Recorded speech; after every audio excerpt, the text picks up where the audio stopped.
It's a hard task, tracking the origins of the sentient races of Tyria, piecing together timelines from folklore and myth. Humanity's origins, their arrival on Tyria are the stuff of legend. There are tales of the shared ancestry of Norn and Codan.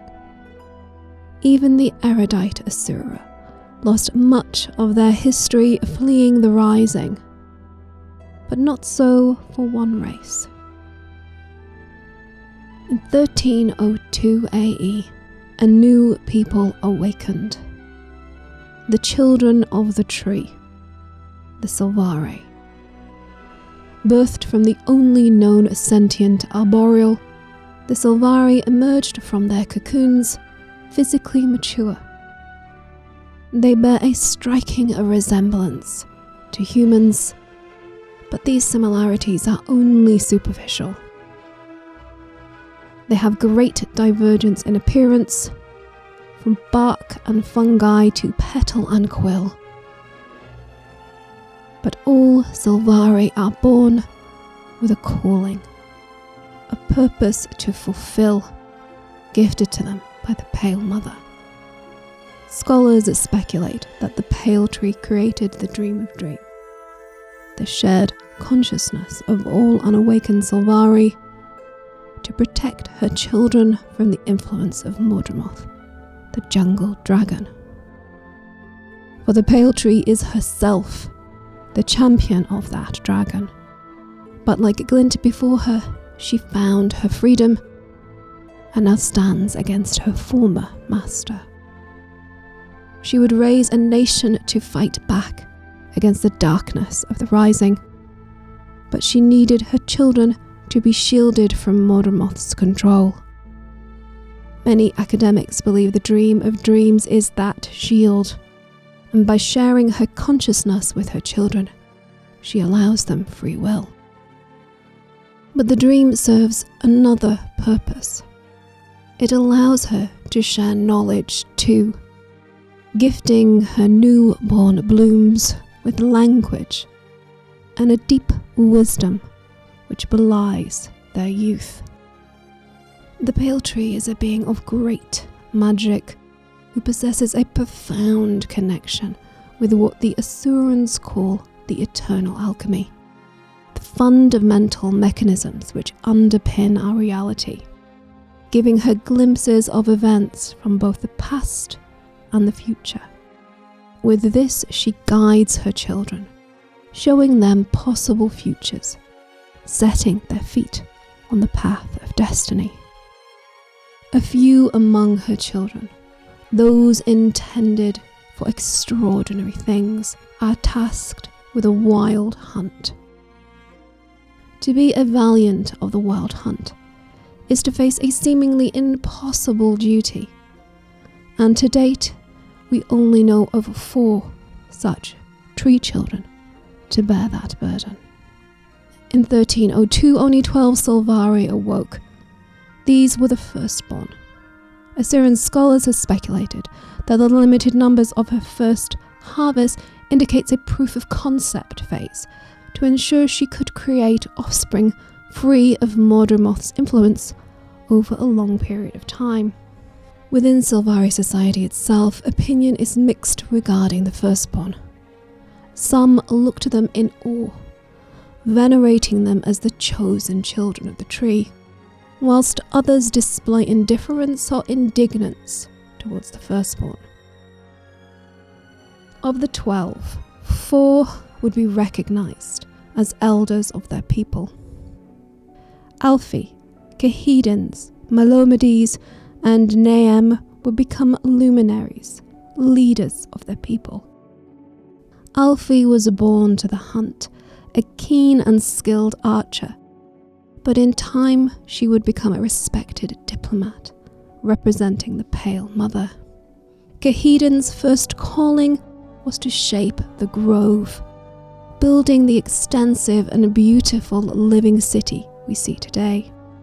He would later shape young Sylvari, helping them to interpret their dreams so they could discern their purpose in the world. Melomedes was born with a keen and inquisitive mind. He would be the first Sylvari astronomer and mathematician, bringing the wonder of science to his people. He would also be the first Sylvari to encounter the Asura and was lucky to survive their interest. Naem would become the guardian of the Grove and the Pale Mother, establishing the Warden Guard and becoming a great leader and protector of her people. For Kaith, Dragonet, Fowlin, Rhiannoch, Trahearne and Wyn, a very different path awaited. Rhiannoch was drawn to the life of a warrior and will be the first Sylvari to wield Calig bow, a blessed branch of the Pale Tree and a powerful weapon against evil. He would also be the first Sylvari to die. Wyn was the first Sylvari to learn the truth of her people's origins and devoted herself to protecting them from that terrible reality. She would be the second Sylvari to perish. Both Rhiannoch and Wyn were betrayed, their lives consumed by the weakness of others. Dagonet would become a scholar, focusing her studies on the dream of dreams, but eventually her path would lead to Kryta, where she is an ambassador.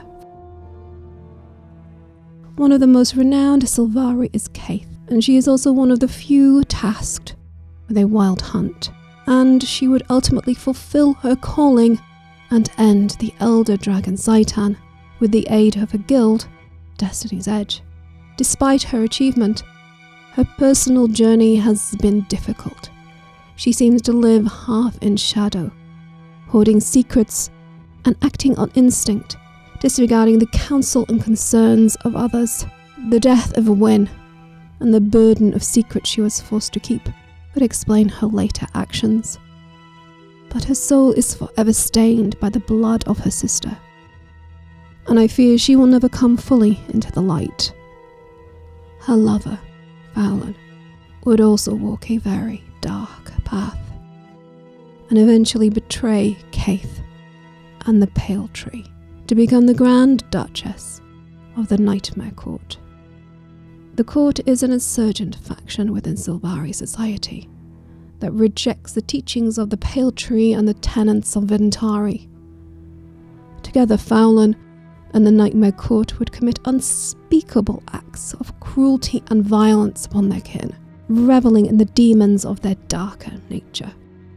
It is said that evil finds its form, and it is arguable that for her crimes, her final punishment was just. Trahearne was the first Sylvari to emerge from the Pale Tree, and the first to bear a wild hunt. He would spend much of his life studying ore, for his sacred duty was to restore that corrupted land. In his short but remarkable life, he would master the dark arts of necromancy, reclaim the great sword Calibog, become a scholar of ancient Orion law, and take up the mantle of Grand Marshal of the Pact. His tireless efforts would help to ensure the defeat of Zaitan and the realization of his wild hunt. His ending came far too soon, and the suffering he endured at the hands of Mordramoth was unspeakable. Such a cruel reward for a life of service and sacrifice. If there is any justice in this world or the next, I pray in death he has found the peace he was never granted in life. There are 2 other Firstborn, and perhaps one day we will know their names, but for now there are only whispers of their deeds. A true Sylvari should have 2 hearts, one soft and pliable as hot wax, the other as hard and impenetrable as an icy diamond. The first he should show to his companions, the second to his enemies. woe to the one for whom the two are the same. The second-born arrived just 2 years later, in 1304, and were greeted by their brethren. Caden was the first child of the Second Awakening, and forever resentful of the Firstborn. So needy was he for praise, so full of self-importance, he viewed his second-born status as a slight and slur. His bitterness would eventually consume him, darkening his spirit and breaking his connection with the pale tree. It was from his twisted mind that the nightmare spawned, and the broken court grew out of his avarice for adoration. All those heart-sick and broken followed his shallow path to ruin. Corrupted to their core, the court began raiding parties, kidnapping young Sylvari, torturing them until they submitted to nightmare. Caden the betrayer died at the hands of a raiding party led by Caith. Sadly, the court weathered his passing, and Fowlan took up the mantle of leadership. With the demise of these poisonous blooms, the status of the Nightmare Court is left in question. We can but hope this terrible cabal will wither and die too. Another dark bloom from the Second Coming was Ciara. Perhaps you would better know her by the name Scarlet Briar. The aftermath of her descent into madness has scarred the lands, set the city of Lion's Arch ablaze, and awakened a monster. She tarnished the reputation and brought nothing but shame to her people. Thankfully, not all Secondborn fell to darkness. Fee Anna was a simple gardener who gave her life defending her friends at the Battle of the Revered Terbineth. It is said that her spirit lingers in that place, watching over travellers as she can. Larenthea of the Wild is a second-born. In his life, he co-founded the Vigil, a militia dedicated to the protection of all races. He is a prominent leader in the Pact, and it is worthy of note that his actions after the fall in Vernant Brink saved countless lives and aided in the defeat of Mordremoth. Surimon is a mender and healer who resides in the Grove, caring for newborn Sylvari. Canak has a spotted history at best, but in truth his small sins pale into insignificance in comparison to his compatriots. His dubious contract with the Consortium and the subsequent Karka invasion of Lion's Arch landed him in a Vigil cell, but its billet was eventually purchased by Countess Anise, and pressed into her service. We know he played a hand in the Silver Wastes campaign, and field reports put him at the Pact commander's side from the fall at Vernant Brink to the final battle at Dragonstand. After his extended period of indentured servitude to the Countess, Canak was granted his freedom, but it looks like he desires anything but a quiet life, because recent reports from the Crystal Desert find him again at the commander's side on the front line in the battle with both Balthazar and Kraukatoric. What fate has in store for this most cantankerous of blooms, only time will tell. But one thing is sure, history is not done with this second-born son. Finally, we come to Amaranda, one of the great seers of the Sylvari, with a profound connection to the Dream of Dreams. She and Trahearne fostered a deep friendship over the years, even as she spurred others.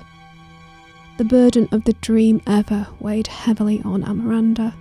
It drove her from her home in the Grove to Vellum Vale, where she lives alone today. Although her life is simple in comparison to some of her kin, it is from her writings a great mystery emerged. After the Great Awakening in 1325, a patrol of wardens came across a lost and injured Sylvari who was being hunted by the Nightmare Court. Wardens from the nearby village fought off the court and spirited him away to safety. Keith caught word of his plight, rumours swirling around him, talk of a harbinger, so she set off to investigate matters. His name was Malyck, and unlike any Sylvari Keith had ever encountered, he had no knowledge of the Pale Tree, the Grove, or even the Dream. He only recalled awakening some weeks earlier on the banks of a river, wandering the forests until he fell foul of the Nightmare Court. Brought Malyck to Amaranda, sure she would be able to sense his purpose and discern what had befallen their brother. Amaranda placed her hand on her kin, but there was no connection. At first she thought he was a soundless one, Sylvari who had cut themselves off from the dream. Amaranda well knew the bombardment, the cacophony of voices and images from the dream, and had sympathy for those who ran from it. She had visited their small village in the south many times. Malyck, however, was not one of their kind, for even as the soundless cut themselves off from their kin, echoes of their awakening lingered within the dream. But Malyck was a void in that vast web of consciousness. Wherever he came from, it was not from the Pale Mother. In her lore chronicle, The Nightmare Harbinger, Amaranda shared her thoughts about the implications of Malyck's origins, speculating that there must be many trees in the wilds, that she and her kind were not alone. This revelation shook Keith to her core. The fear that the Nightmare Court would find and corrupt the Sylvari from Malyck's tree consumed her. If they did, they would have an army, and nothing would stop them from attacking the Grove and destroying the Pale Mother and her people. The last anyone saw of Malyck was him heading into the heart of Maguma. He swore to his cousins he would find his tree and rally his people against the dragon. And when he returned to them, and he would have an army at his back. I have seen the blighted groves of verdant brink, and the twisted abominations risen by Mordremoth.